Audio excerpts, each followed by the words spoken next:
Pokemon video game world champion in the Masters division. Just look at him. Look at him. So happy. Drink it in. Imagine, if you will, there was an athlete at the top of their game, just coming off 2 first-place tournament wins, with many more podium placements that same year. They are known for their out-of-the-box thinking, being able to win with strategies no one else can.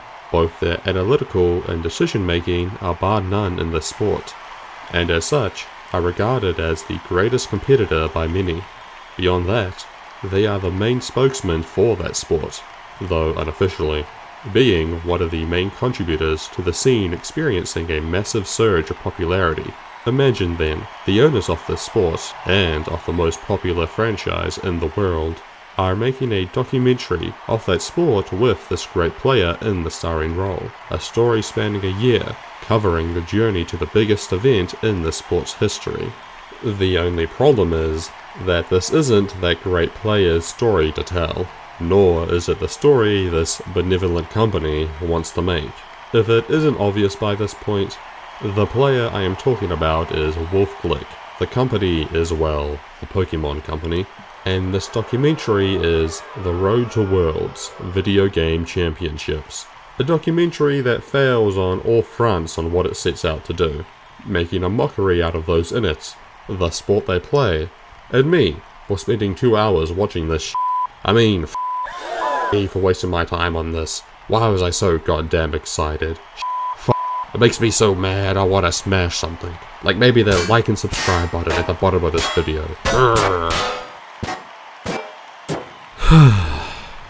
Hamers Jamers, I'm Heymer, and I just got done watching one of the most baffling documentaries I've seen in a while. Well, not counting Stutz. The enthralling documentary about Jonah Hill's psychiatrist, named Stutz. Me and my friend who knows nothing about competitive Pokemon decided to sit down and watch this documentary. Hey, maybe I need to get into Pokemon. True! It's everyone's reaction to seeing this man. I mean the what about Pokemon, not Stutz. Which does surprisingly have more to do with cockfighting than Pokemon does, if you would believe. So join us then, as I explain to you why Nintendo and the Pokemon Company has and will forever cause me pain, for a franchise I am ever and ever more reluctant to call myself a fan of.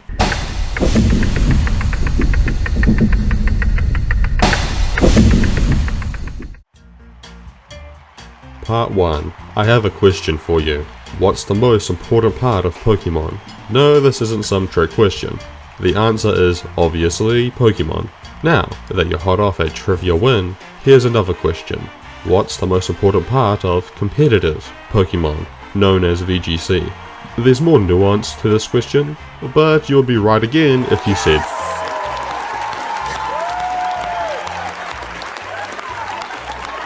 Pokemon, which are just important as the players. So, it might shock you to learn that in the first official Pokemon VGC documentary, God that's a mouthful, will not be saying that again, Pokemon are barely shown outside of what merch people are wearing. Not looking good for Marcus, it's still doable, but Wolfe has outmaneuvered Marcus consistently in the first couple of turns. Some real blinking or miss it stuff right here. You know, it's like a documentary on the Chicago Bulls' legendary 90s run, where you only ever get to see Michael Jordan, and the only time you see Dennis Rodman or Scottie Pippen or anyone else is when their goofy ass head is on the back of some kid's backpack. And you don't even get to see Jordan play. His matches get cut out and all you see is if you won or lost. Wow, real riveting stuff right there. I just love reading Wikipedia articles. Oh, almost looks like he won that one. Oh, no, he lost it. Oh, here he goes, it looks like Nike. Oh no, he lost it again. Oh, he won that one. Man, isn't this just fun? I love learning about a sport like this. It's absurd that the official Pokemon YouTube channel, that I'll just be calling Big Pikachu from here on, doesn't consider the act of playing competitive Pokemon relevant for their documentary on competitive Pokemon. Yeah, I get VGC is some real nerd shit, some real getting a turbo wedgie if a bully catches you doing damage calcs in the hallway type shit. I'm talking getting your ass scrawled and quartered for weighing the pros and cons of giving your Farigiraf Trick Room type shit. But you, the boy, girl, they, them watching this video, you're a turbo nerd, right? And you love this shit. You couldn't get enough of it. Look at the numbers. They fucking rip. They're hypnotizing your ass. You want to know the nitty gritty to understand why Wolfie and Marcus didn't make it past day 1 of 2023 Worlds. Oh yeah, I should mention that Wolfie and Marcus are two of the three protagonists for this doc. The third is Rosemary, which I'll be getting to later. Boy am I not looking forward to later. Anyway, what makes the doc fall so flat really is the combination of not getting more than 5 seconds of Pokemon battles, but also the three protagonists, who really don't fit in the story without the nerd numbers giving them context. Like if we were to step back a bit and look at the macro story the doc tells, it starts with them losing 1 year in the past in 2023 Worlds. This is followed by an international championship, where Rosemary makes her one and only appearance as a competitor, where her and Marcus fail on day 1, and for Wolfie to go on and prove the haters wrong by being eliminated on day 2. Like, how many times do we need to see Wolf lose? Here's a... Okay, so obviously this is a slow burn. We've established that. It is immediately followed by Wolfie winning a regional tournament, of which Marcus didn't attend. He's just sitting at home in his cuck chair staring at his cuck top. Aww. You're so happy for him. The next tournament only has Wolfie competing in, again, and he comes 22nd. Not again. They ass is getting their ass beat like a baboon out there, man. Don't worry though, Marcus won his locals, which are the small tournaments in between the actually important regional tournaments. Good for him. Then, time comes for the main event, 2024 Worlds. A whole year later, if you'll notice. Finally, it's time for the plucky teams come up after receiving L after L, you would assume. Come on, Marcus. Get past day 1, buddy. Not celebrating till I see him in day 2. Marcus doesn't make it out of day 1. Rosemary is announcing, good for her. You thought we were skipping over all of those Pokemon battles so we could get to the good part. This is the good part. Change. It could just be your style. Maybe it's just not for everyone. This is half the documentary, by the way. While the trio's last hope, Wolfie, absolutely dominates day 1, taking no losses. Yes man, this is finally the time. The moment everyone is waiting for. Let's go, Wolf! The moment where Wolfie loses his first match in day 2. It subsequently comes 17th place in the tourney. You know, without any context, these guys kinda seem like a bunch of losers. Why should I even care? It was to the point that my friend exclaimed, Not to be an asshole, but can I see the winners and the people that do succeed? which he never saw, of course. Oh wait, that's a lie. You see the 2023 World Champion for 1 zebdosecond. Spectacular. That's the kind of brokeback storytelling you get when your documentary only tells, never shows what happens. And that's because I know there is an interesting story to tell here. I saw it in Wolfie's own 2-hour documentary on his YouTube channel. I am a former Pokemon World Champion who just can't seem to perform at the World Championships anymore. I am the most decorated player in the history of the game. You know, the guy that the documentary can't help but tell you is an influencer and how cool it is that Pokemon has influencers. Ooh. You're the only one who see this part. Cool, okay, let's see here. So, I want to be the very best. Wolfie does 10 times better than a channel with the resources of the most popular franchise in the world. It's a doc that doesn't just tell you that Wolfie's the best, they show you. They don't just say, Wolfie has the best team in the tournament, he breaks down line by line why the team was so good. But in this format, the Pokemon are just so powerful that it's these tiny choices that often determine who wins. So even though I didn't win, I'm still going to use this team as my starting point for the World Championships. Which sets us up for Wolfie's shocking day 2 defeat, making it hit all the more harder. So despite Wolfie's lackluster showing, we are still engrossed in the story of the man trying to prove his legacy. You know, what's amazing is that even though this official doc spans 3 episodes, and starts its timeline 1 whole year before the start of 2024 Worlds, it still doesn't have nearly as good of a setup as the Wolfie's video. In fact, it's so much worse. It is because the doc has so much ground to cover, it pretty much skips and glosses over all these major tournaments anyway, which again, leaves no time to talk about the Pokemon battling. You know, it's the main part of this thing, man. It's like the thing. Ugh.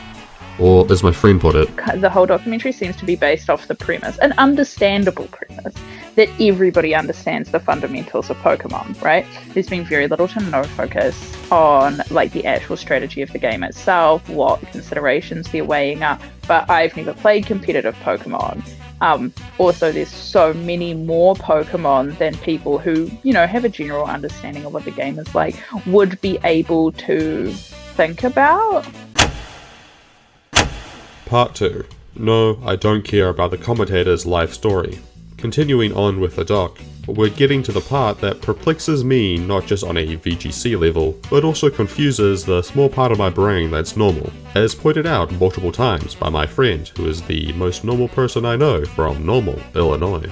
I wasn't expecting so much time to be spent on the cast. It's not that they're not an important part of the community, it just wasn't what I was expecting in like a documentary about competitive Pokemon and their like journey to Worlds. I normally like hair and makeup because it's that time early in the morning, just zone out, don't have to talk to too many people, and just have my hair and makeup done. It's something you don't have to worry about in a day that you're on camera a lot and you do have to worry about everything you do because people are watching you, they're watching what you say, they're watching how you react. So this is like a nice moment where the pressure's off you a little bit. I have nothing against Rosemary as a person, or even as a commentator.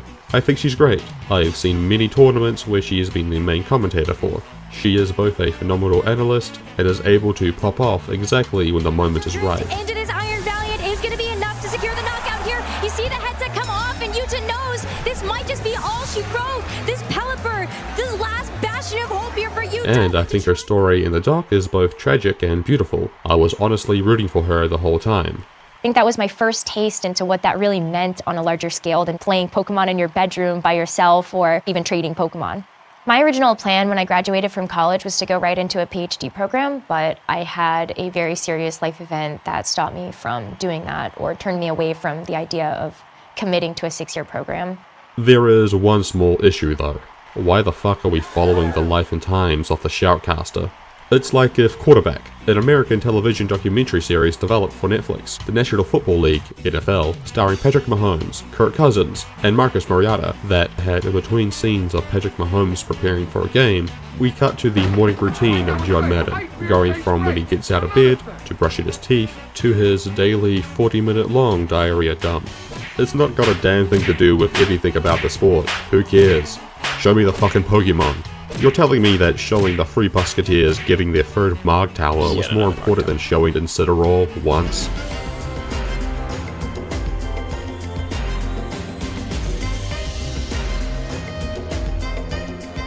And if you tried to tell me that, you'd be wrong. And done. And extremely drunk, you really shouldn't have ordered that third Marg Tower, dude. And the cherry on top of all of this is that Rosemary is the only protagonist to achieve their goal. She wanted to cast the Masters Finals, and she did. Had a whole little celebration about it too. We're invited to participate as a commentator at the Pokemon World Championships in Honolulu, Hawaii. Going to Hawaii! Getting it? While the two actual competitors tripped on their dicks into the pit of their own nightmares. I mean, for Ashia's sake, we learn more about a German kid's after-school club than we do about Pterotypes. It gives you a sense of pride, and it's definitely really cool to see that potentially we could be seeing our next, world champion coming all the way from Germany. It would be so cool. We spend more time in Rosemary's room looking at blurred out lanyards, because God forbid we see any brand that isn't Pokemon, than we learn about any other competitor outside of the main three. DC Championships in 2019. And so it's very neat to be able to look back through the different events that I've been to, not only because this what most of this doc feels like is friends going on holidays together around the world, with VGC Pokemon being the backdrop. Ooh, they're vibing out in a cafe in Germany. Ooh, wow, now they're in Hawaii getting Melasidas. Ooh, my goodness, are the gang getting Lando at Santa in Chicago? Ooh, my goodness, what a wholesome, fun, chungus time these friends are having. Isn't Pokemon just the greatest franchise in the world, guys? I'm not mad, you're mad. And I will reference that Chicago TikTok at least one more time in this video, so help me God. What's really painful about this, to me, is that it makes it seem like there's no worthwhile story to tell in the VGC. That the runtime has to be filled up with these pointless travel vlogs because there is simply not enough material. Yet the very existence of Wolfe's YouTube channel is proof alone that that's simply not true, right? Even in this tournament, there is a far greater story to be told that is way more relevant, and that is the journey of the 2024 World's winner, Luca Ceribelli. If Big Pikachu really needed to have this doc span a year, then his journey could start back in 2023, where he started the year as a super strong contender, actually showing the audience that the person we're following is good at this game, right? Slowly and surely climbing the ladder, each tournament placing higher and higher, until finally he made it to 2023 Worlds.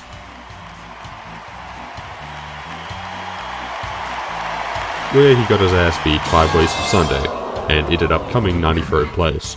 I don't even have footage of him losing, it was that bad. But this was only a minor setback for our Italian stallion, who instead chose to spend the next VGC season honing his craft, not competing. He would only make his presence known when he was ready, and the moment came for the European International Tournament, where he would earn himself 5th place.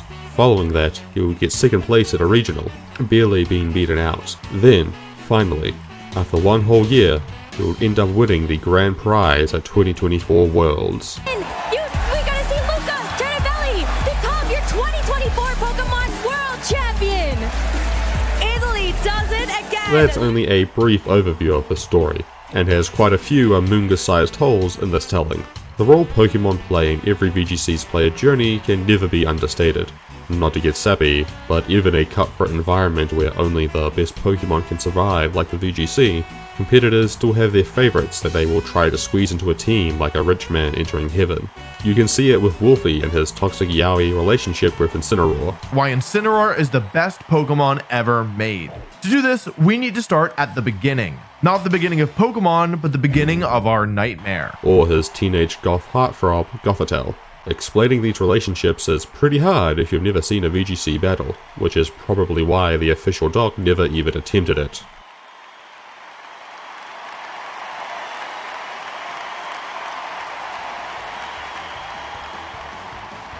Part 3, a real deal Creel Steel VGC battle. So, to do what the docs should have done instead of showing us travel vlogs, I'm going to try and explain why VGC Pokemon is so special. If I were to sum it up into a sentence, it would be like chess, but the pieces have daggers for hands and shoot fireballs out their asses. If I were to condense it into a phrase, simultaneous chess, a word, intense, or a single sound. Not to get too far above my station here, and declare I can do something that Big Pikachu hopelessly failed at, but I want to show you why VGC Pokemon is so awesome, and break down step by step the first turn of the 2024 World's final match, starting before the battle even begins. It may seem like a daunting task to choose only 6 out of the current 121 Pokemon, yet somehow everyone does it before a tournament, right? There's typically your bona fides for you to choose from, the group of meta Pokemon you should probably bring if you want a chance. For instance, here's a list of the most used Pokemon in the Norlands tournament Wolfe got like 69th place in. The sheet on top here is the restricted list, which is the elite group of Pokemon you can only have one of on your team. The sheet on the bottom is everyone else, and as you can see, alright, so listen, don't take a look at the man behind the curtain here. I know that Ogerpon's just a PNG, Iron Hands is just Hariyama, and Calyrex is the black one, not the white one. That's the best I can do, okay? Don't yell at me or scream at me or whatever, okay? I'm doing my best here. Thank you. Both finalist teams contain 5 Pokemon from each of these lists, with Ogerpon and Iron Valiant adding a little spice to the mix. Well, that wasn't so hard, was it? Just choose the best Pokemon and you'll make it to the final, surely. Well, that's ignoring that there's like a million possible combinations here, and you have to pick the best one, while also deciding on that Pokemon set. You know, what item does it hold? What abilities does it have? What ability will you give it? What EVs will they have? And unique to Generation 9, what Terra type do you give each Pokemon? With all of that weighing on a team builder's head, it's no wonder they only want to add one Pokemon outside of these lists to their team. So, if you're still following, do you think it's time to jump into battle yet? That's right, there's still one more step. You didn't really think we'd be bringing all 6 Pokemon, right? Of course not. You didn't spend months prepping and crafting the perfect team so you could actually use them all. You can only take 4 Pokemon into a battle, and of that 4, you have to choose 2 to be sent out first. Because, yes, all VGC battles are double battles. So imagine all the normal complexities of singles, and just double them all. Now then, you can see Luca chose to lead with Miraidon and Urshifu, while Yuta brought out his Landian Incarnate and a Pelipper? Well then, that seems like a pretty open and shut case. The larger legendaries will simply eat the smaller ones, and the show is done, right? The Urshifu will just use its water move on the ground type, and Miraidon will use its Volt Switch on the 4 times weak Pelipper. Easy peasy lemon squeezy. Well, let me go through the thought process of the very first turn of a VGC battle. Luca's Urshifu and Miraidon have been built for speed, so they will go before Landorus and Pelipper, which in most cases would give them the advantage, but Landorus has the Focus Scarf item, which makes them move 50% faster, outspeeding both opponents, while also Pelipper has the Helping Hand move that boosts the power of the partner Pokemon's move, ensuring a KO. But both Lucas, Miraidon, and Urshifu have Terra types that will make them resist Landorus' ground type attack, but Luca only gets one, which will choose wisely, while they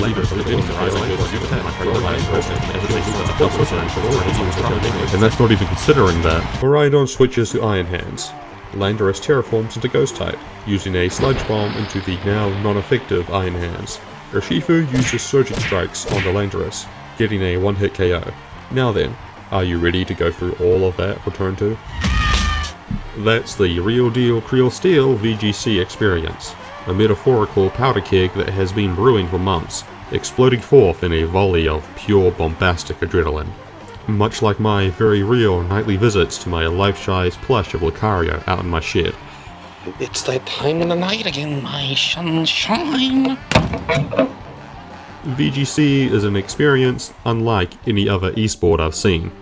Even entire matches of card games like Hearthstone or Magic the Gathering or the Pokémon card game do not have nearly the same level of mind games as one turn of a VGC battle, which explains why some competitors have their comfort picks. If you have a Pokemon you know inside and out, in more ways than one, you know what their damage ranges are, their matchup against every other Pokemon, and just how to use that mon most effectively. There's a lot that I can say about this, so I want to talk about fundamentals more. I want to talk about fundamentals here more than I want to talk about building a team, because I think that like those are different topics and they're related to each other. Like when you're building a team, you should be paying attention to the fundamentals on that team. Then that reduces the boiling temperature of your head, making a million calcs at once.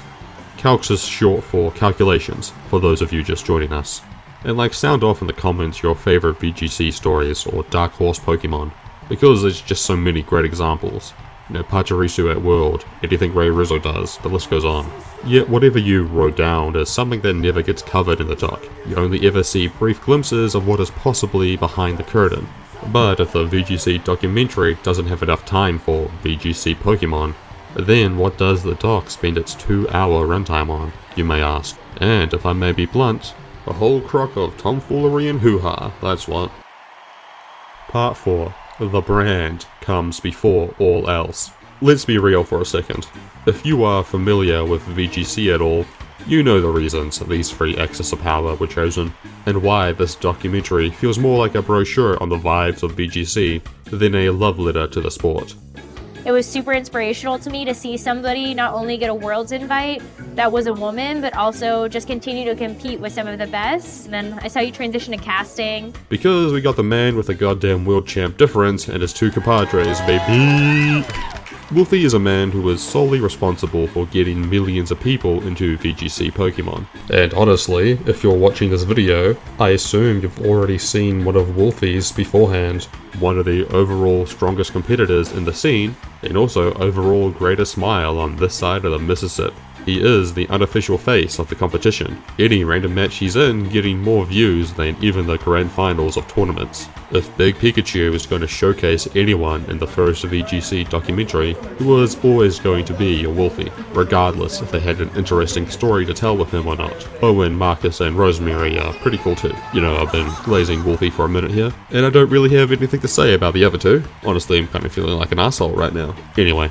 The most annoying part of this doc for me is just how brand safe it all feels. I don't mean that in a DEI, woke, buzzword sort of way. I mean it as every other brand is blurred out sort of way. Any and all conflict or drama that could be possibly construed has been settled down to a millimeter edge, which is kind of an oxymoron for a competition to have no conflict. You know, I don't need to see Marcus have like a breakdown and cuss out Wolf. Like, you know, I don't need that. No. But you know, after we've seen these guys, you know, go through this defeat and like struggle these losses of something that obviously means a whole lot to them, you know, I don't think it would also be unfair for them to be able to speak to, you know, how they're like, it's really frustrating, you know, like I keep coming up against this wall, you know. Like even in the Pokemon anime, for as much of it as friendly rivals pushing each other to be the very best, there's still plenty of dickheads strewn throughout. People like Gary, Paul, the entirety of Team Rocket, and that one fuck-ass BDSM trainer. See, buddy, I think you got the wrong door. Yet despite that, it seems like Big Pikachu wants nothing more than VGC to mirror the anime, right down to the plucky protagonists failing at their dreams, yet striving ahead no matter what. The what here being bills, rent, a day job, and the inability to commit to your true passions of being number one. You know, the everyday struggles of life that puts the dog in people to achieve their dreams. Imagine all of that on your plate, and you look over to one of your best friends who has achieved everything you want and more. At the top of his game, the de facto face of your sport, and whether he wins or loses, he can make a YouTube video that would make him twice as much as whatever winning first place would. A person you've been actively helping achieve heights greater than your own. The reason why I tend to be the one who builds the teams is because I have the most experience with it, but it's also, at least for me, I want to give my friends a team and have them come to me and be like, oh dude, like this thing rocks, like I can beat anybody with this. You know, my friends would have done better as well, you know, or like my friend's doing badly, I am in part responsible. It's not a rational thought, but it is a thought that I have sometimes. Because if I was going into the World Championships, the absolute last thing I'm doing is having somebody else build my team for me. Like, I'll absolutely take their advice on it. Yeah. But that's mostly to protect myself and my friendship with them, right? Because combining your brain power to create the greatest Pokemon team that one person always seems to do better with, no matter how hard you try. I'll stop myself here, out of fear of psychoanalyzing strangers off the internet. There's plenty of channels like that already. All these people are good friends of each other, but that didn't stop me or my friend when watching this doc to wonder to ourselves about these players' relationship. You know, some level of drama or intrigue that can make the storyline even remotely interesting. And I don't need these guys screaming at each other that they should have brought Porygon Z instead of Porygon 2. But just any sort of obstacle for these guys to overcome would be nice. Something my friend noticed during the doc was the repeated appearance of Tornadus and its hurricane move.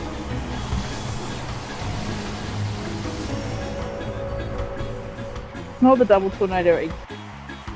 Now, as someone who knows VGC, I know Tornadus doesn't exactly make for a compelling villain. His younger, fatter, more cocksucking sibling Landorus would fit the role much better. But it would be 10,000 leagues better than the nothing we got. As I said at the start of this thing being the video, this documentary is just about friends doing well, and that's as boring as watching the mold colony in my closet. No one in this doc has a personality outside of being nice. Like if these guys were Pokemon, their main typing would be pleasant, with subtypes of cocky, German, woman, and that's it. How are you going to have a sports doc with no personalities, man? That is what creates fans for competitors, like this dude doing the duck face. He was in a random Wolfe video once, and just seeing him made me think, damn, I want to see more of that freak. He seems cool. Or, you know, actually displaying Wolfie's cocky attitude in a compelling way, which means not having him getting mollywopped right after declaring he has the greatest team in the tournament. I had multiple friends ask to use my team, and Marcus actually spent a good bit of time trying to convince me to save this team for the World Championships. He felt that this team was good enough to potentially win the World Championships, and it's so far ahead of what anybody else has figured out that using it early, even at such an important tournament as this, it could be a mistake.